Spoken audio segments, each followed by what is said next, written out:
video is going to introduce the concept of continuity of a function, or what it means for a function to be continuous somewhere. The idea of continuity is truly fundamental in calculus.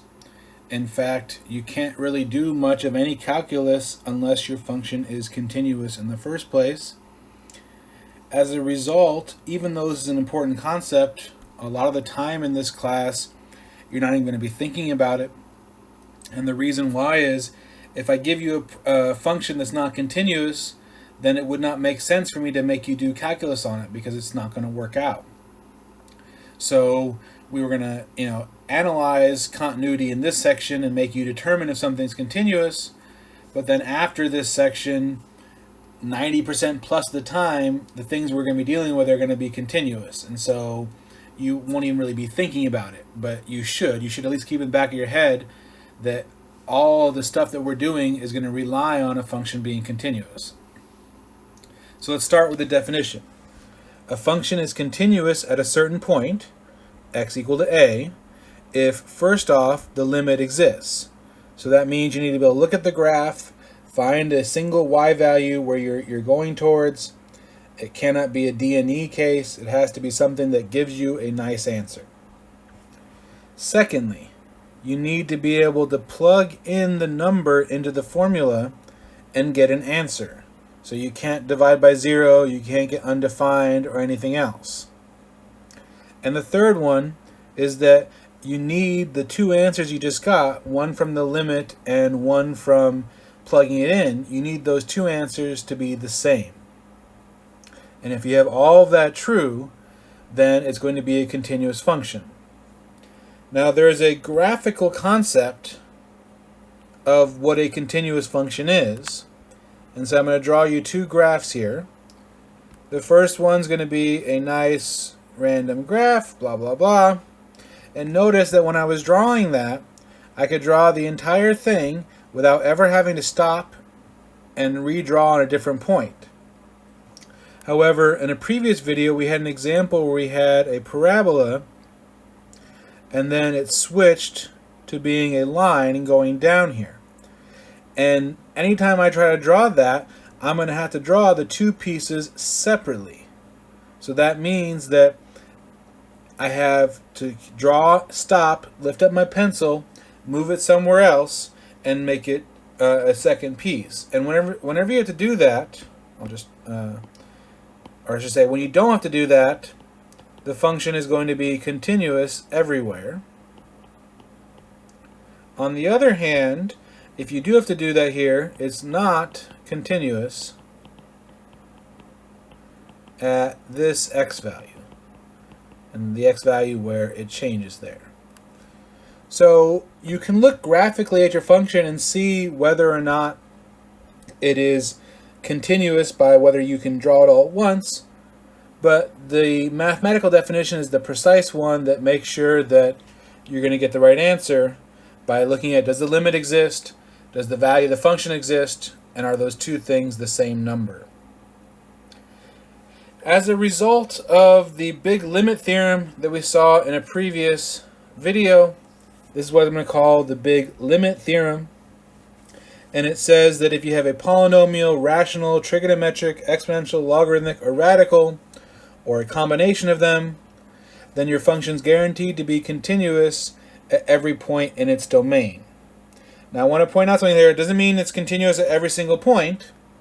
If I were to look at the function f of x equal to 1 over x, that's a rational function which would be allowed in the big limit theorem. And yet, that's pretty poor drawing, and yet you can see there's two separate pieces. It's not continuous everywhere.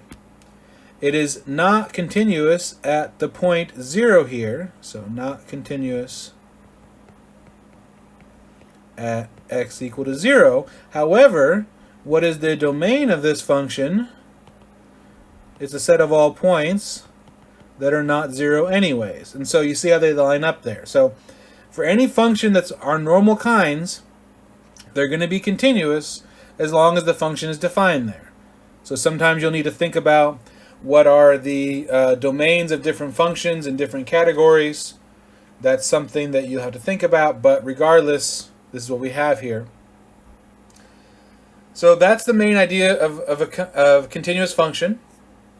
You can look at the graph, you can try to look at the formula, see what's going on there. The main time where things are going to be not continuous are where the function's undefined, like we just saw in 1 over x, or if you have a piecewise function, the place where the formulas change, that also might be where it's not continuous. But again, for most of the examples that we're going to see, it's going to be continuous, because without that, I couldn't ask you to do more calculus things. And so here is going to be the first theorem that relies on a function being continuous. And it says if you're continuous on an interval x goes from a to b, then for any y value in between the left y value and the right y value, f of a and f of b, then you're guaranteed to reach that at some point in time in the middle. Now, this makes a lot more sense graphically here.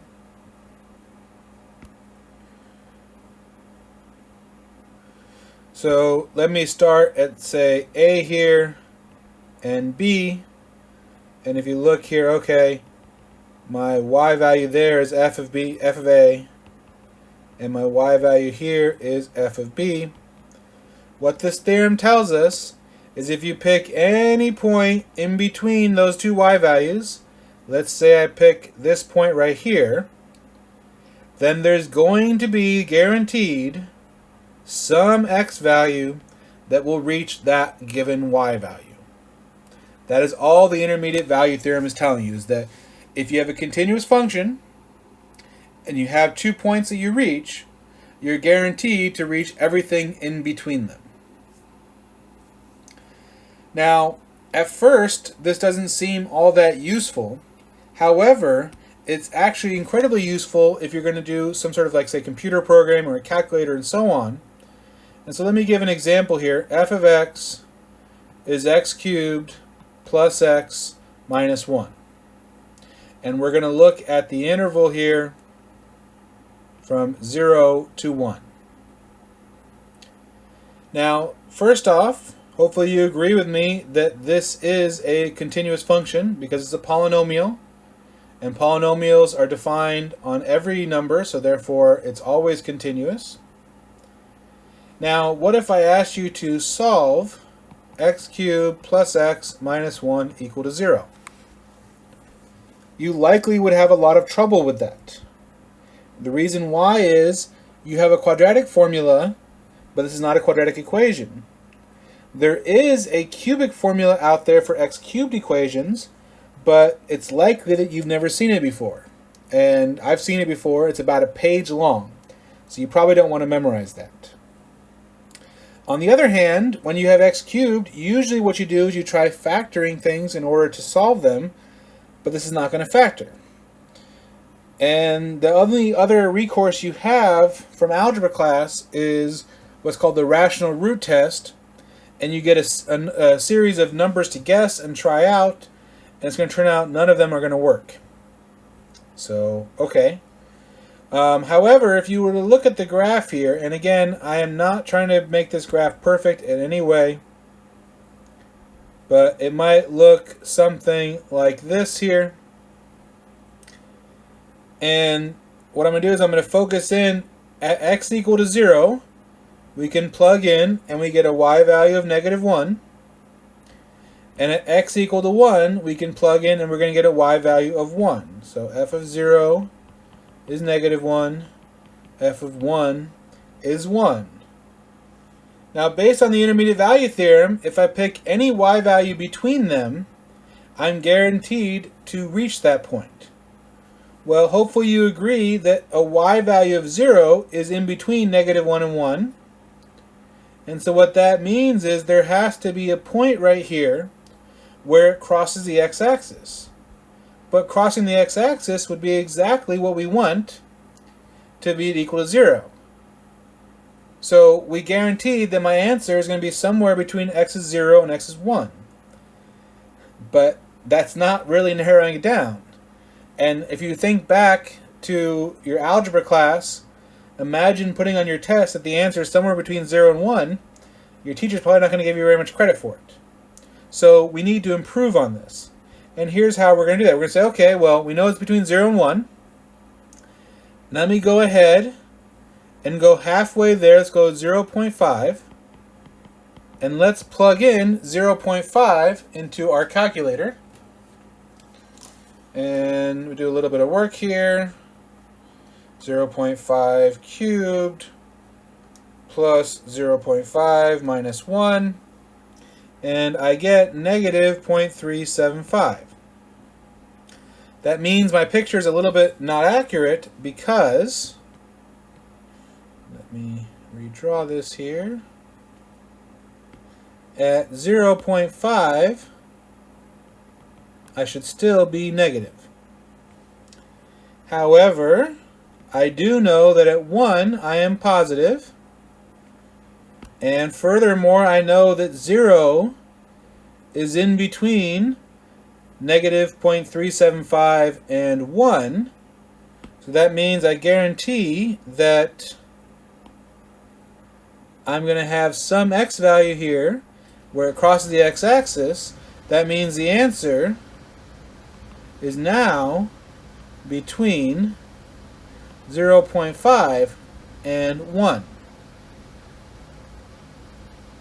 Okay, still not a great answer here, but notice that the range of values before it was from 0 to 1, now it's from 0.5 to 1. I've narrowed down the range by half. Now I'm not going to do all the work right now. I'm just going to try to give you some ideas of this. Let's say I'm looking now from 0.5 to 1, and I split it up in the middle. I'm going to be at 0.75. And if I plug in 0.75 here, I can do that really quickly.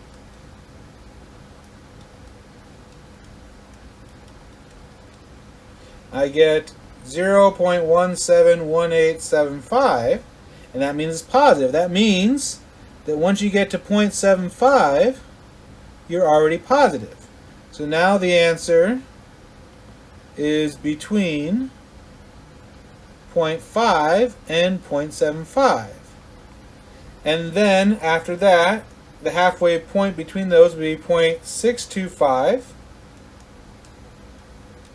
And if you plug that in, you're going to get negative. And so next would be answer is between 0.625 and 0.75. And then you'd say, okay, well, what's halfway between them is 0.6875. And if you plug in 0.6875, I promise that this is going somewhere here, we get positive here, positive 0.01245, and so on. And so what we're going to get now, here's the actual important point, is now I know that the answer is between 0.625 and 0.6875. I still do not know what the correct answer is, but notice that I know it's somewhere between 0.62 and 0.68.